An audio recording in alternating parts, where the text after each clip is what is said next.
All right, so today we're gonna use this Japanese omelet pan, and we're gonna do just regular eggs so you guys can see it. All right, we just oiled it up. You guys didn't see the process. You get a napkin, you add a little oil, and you spread it around. This is the process. It goes like that. All right.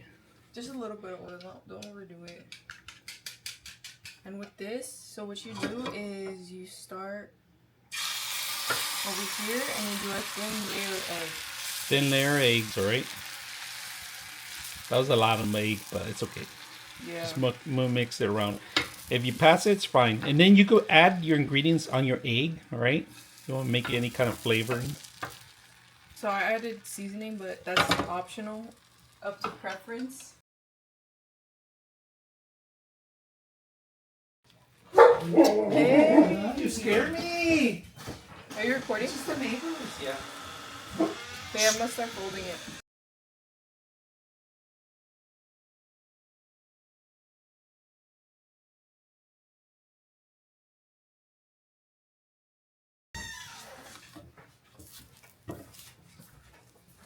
So after one layer, you're gonna do another layer.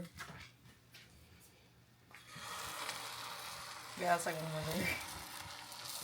You could do up to 4 layers, 5 if you want. I did 2. Okay, and once it cooks a little bit more, you can definitely put your cheese in, or you could wait till the last minute. Move it more into the center. Yeah, right there. Let me check the... Okay, it's still cooking a little bit. Okay, you need to make sure that you roll... Is it recording? Yeah. You need to make sure that you roll the egg like this so that it's able to roll the other part of the egg, the second layer or the third or the fourth layer.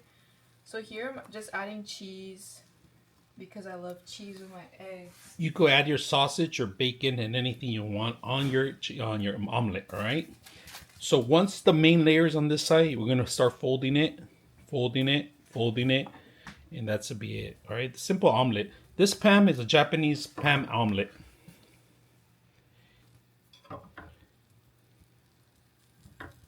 So now you can just roll it. See how there's a nice color there on that egg. And that is our omelet here. You can let it cook more, brown up, however you like. You could share this too, even yes, half and half. Shareable. It's big. This is made of 2 eggs, so it's big.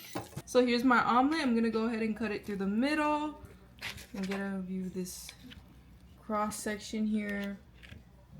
You could see the different layers and the cheese in there. It's melty, steamy, and it's perfect to share.